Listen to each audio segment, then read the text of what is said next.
हवन संबंधी कुछ आवश्यक बातें।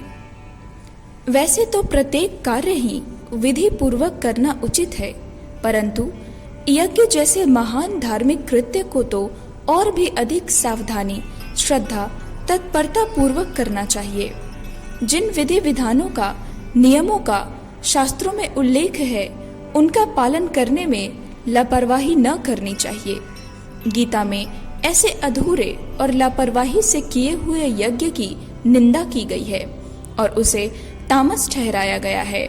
शास्त्र विधि से हीन, अन्न दान से रहित एवं बिना मंत्रों के, बिना दक्षिणा के और बिना श्रद्धा के किए हुए यज्ञ को तामस यज्ञ कहते हैं। शुद्ध, सुयोग्य ऋत्विजों से विधि पूर्वक शुद्ध सामग्री से यजमान यज्ञ करावे।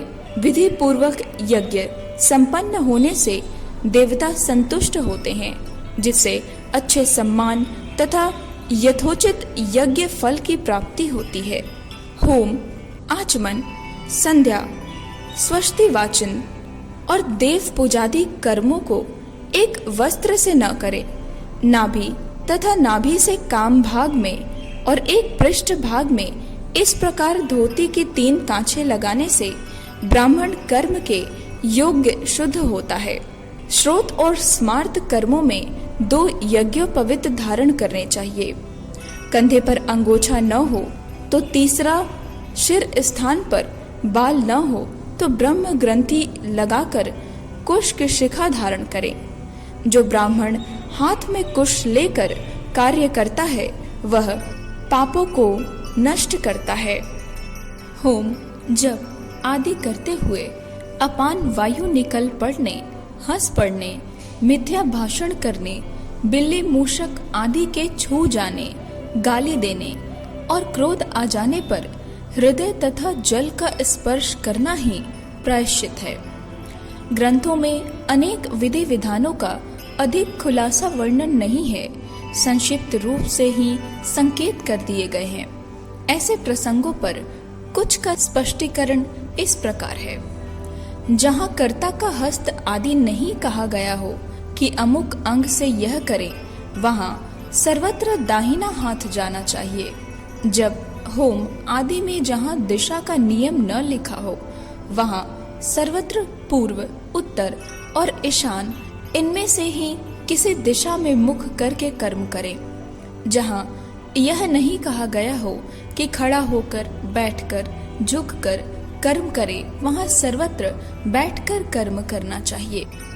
हवन आदि करते समय यज्ञोपवीत पहने, शिखा में गांठ लगाए, खुली शिखा न रखें। सब मांगलिक कार्यों में केशर मिश्रित तिलक लगावे, सफेद चंदन या मिट्टी का नहीं।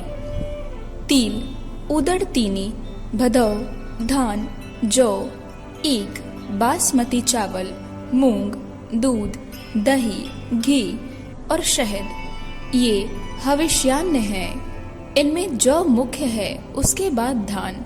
यदि धान न मिले तो दूध अथवा दही में काम चलावें। कही हुई वस्तु न मिले तो उसके स्थान पर अनुकल्प समान गुण वाली वस्तु ले लेनी चाहिए। स्नान करते समय बोलने वाले का तेज वरुण हरण कर लेता है। यज्ञ करते समय बोलने वाले की श्री अग्नि हरण कर लेती है।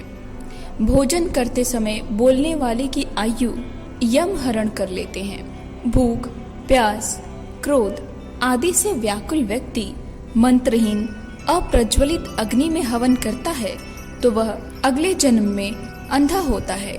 खुले बाल रखकर एवं जानो खुली रखकर हवन न करें, क्योंकि ऐसा करने से राक्षस हवि का हरण कर लेता है।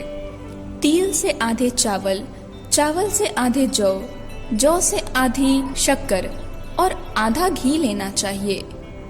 सब कामों में सफलता के लिए तिल अधिक लेने चाहिए। शमी, पलास, बटप्लक्ष, विंककृत, पीपल, उदंबर, बेल, चंदन, सरल, शाल, देवदारू और खैर यह याहिक वृक्ष हैं। इनकी समिधा होम में लगावे। ढाक, पीपल, बरगद, वैंककत, बेत, गूलर, बेल, चंदन, साल, देवदारू, कत्था, इनकी लकड़ी याज्ञिक कही गई है। कीड़े मकोड़ों से भरे हुए लताओं से लिपटे हुए इमली, कटहल आदि वृक्ष यज्ञ के लिए उपयुक्त नहीं है। कांटेदार दीमकों की बाम्बी वाले जिनमें पक्षी रहते हो, ऐसे वृक्ष यज्ञ के लिए ग्राह्य हो भी तो भी काम में नहीं लेने चाहिए।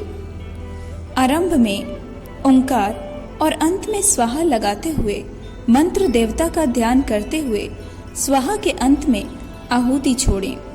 जब अग्नि भली भांति जल चुके और उसकी लपटें उठने लगे तब उसमें आहुतियां देनी चाहिए। जो मनुष्य बिना प्रज्वलित, बिना अंगकार की अग्नि में आहुति देता है वह मंदाग्नि आदि उदर रोगों का दुख पाता है। इसलिए प्रज्वलित अग्नि में ही हवन करना चाहिए। अग्नि में हवन करते समय जो हवि बाहर गिर पड़े उसे वरुण का भाग मानकर पवित्र जलाशय में विसर्जित करना चाहिए। सीधे हाथ से एवं अंगूठे के अग्रभाग से दबाए हुए परस्पर मिली हुई अंगुली युक्त हाथ से हवन करें। कुश के स्थान पर दूब का उपयोग कर लेने से मंगल की वृद्धि होती है। हवन के समय वेद मंत्रों को सस्वर उच्चारण करना या छंद, ऋषि देवता का विनियोग पढ़ने की आवश्यकता नहीं है। यथा उपथान, जप, गोदोहन और यज्ञ फर्मों में हस्त स्वर लगाने की आवश्यकता नहीं है। अन्य कर्मों में लगावें। जप, होम, यज्ञ, श्राद्ध, अभिषेक, पितृकर्म, संध्या तथा देव पूजन, इनमें हस्त स्वर का प्रयोग नहीं करना चाहिए। उपस्थान, जप, होम, मार्जन तथा यज्ञ में कंठ स्वर पर्याप्त है। श्राद्ध, अग्निहोत्र एवं ब्रह्म यज्ञ में ऋषि, छंद एवं ओंकार का स्मरण वर्जित है। हवन करते समय किन किन उंगलियों का प्रयोग किया जाए इसके संबंध में भृंगी और हंसी मुद्रा को शुभ माना गया है। मृगी मुद्रा वह है जिसमें अंगूठा, मध्यमा और अनामिका उंगलियों से सामग्री होमी जाती है। हंसी मुद्रा वह है जिसमें सबसे छोटी उंगली कनिष्ठिका का उपयोग न करके शेष 3 उंगलियों तथा अंगूठे की सहायता से आहुति छोड़ी जाती है। होम में मृगी, हंसी तथा सुक्री यह 3 मुद्रा प्रयुक्त होती हैं। मुद्रा रहित हवन निष्फल होता है। शांति कर्मों में मृगी मुद्रा, पौष्टिक कर्मों में हंसी और अभिचार कर्मों में सुक्री मुद्रा प्रयुक्त होती हैं। कनिष्ठा और तर्जनी उंगलियां जिसमें प्रयुक्त न हो वह मृगी मुद्रा है। कनिष्ठा रहित हंसी मुद्रा होती है और हाथों को सकोड़ने से सुक्री मुद्रा बन जाती है। जो होम जिस देवता के उद्देश्य से किया जावे उसी के मंत्र से हवन होना चाहिए। देव यात्रा, विवाह, यज्ञ एवं उत्सवों में छूतछात का कोई विचार नहीं किया जाता। शुभ मुहूर्त देखकर उत्तम बेला में शुभ कर्म करना सदा ही उचित है, पर अनावश्यक रूप से अधिक लंबे समय तक मुहूर्त आदि की अड़चन के कारण उसे टालना ठीक नहीं, क्योंकि टालने से आज का उत्साह एवं सत्संकल्प ठंडा पड़ सकता है या कोई अन्य विघ्न उसमें रोड़ा अटका सकता है। इसलिए शुभ कार्य को शीघ्र करना उचित है। जब पैसे की सुविधा हो, जब चित्त में श्रद्धा हो, तभी पुण्य काल है, क्योंकि इस नाशवान जीवन का कोई समय नहीं। रुद्र यज्ञ के लिए सभी समय शुभ हैं। जन्म, मरण आदि के कारण जो मृतक हो जाते हैं उनमें शुभ कर्म निषिद्ध है। जब तक शुद्धि न हो जाए तब तक यज्ञ, ब्रह्म भोजन आदि नहीं किए जाते, परंतु यदि वह शुभ कार्य प्रारंभ हो जाए तो फिर सूतक उपस्थिति होने पर उस कार्य का रोकना आवश्यक नहीं। ऐसे समयों पर शास्त्रकारों की आज्ञा है कि उस यज्ञादि कर्म को बीच में न रोककर उसे यथावत चालू रखा जाए। इस संबंध में कुछ शास्त्रीय अभिमत नीचे दिए जाते हैं।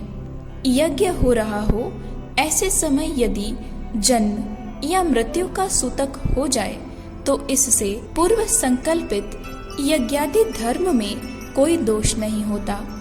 यज्ञ, विवाह, देव योग आदि के अवसर पर जो सूतक होता है उसके कारण कार्य नहीं रुकता।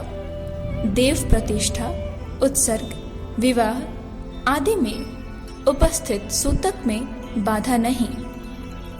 विवाह, किला बनाना, यज्ञ, यात्रा, तीर्थ कर्म के समय यदि सूतक हो जाए तो उसकी चिंता नहीं करनी चाहिए। यज्ञ करने वाले यजमान पर ही नहीं, यह बात ऋत्विज, ब्रह्मा आचार्य आदि पर भी लागू होती है।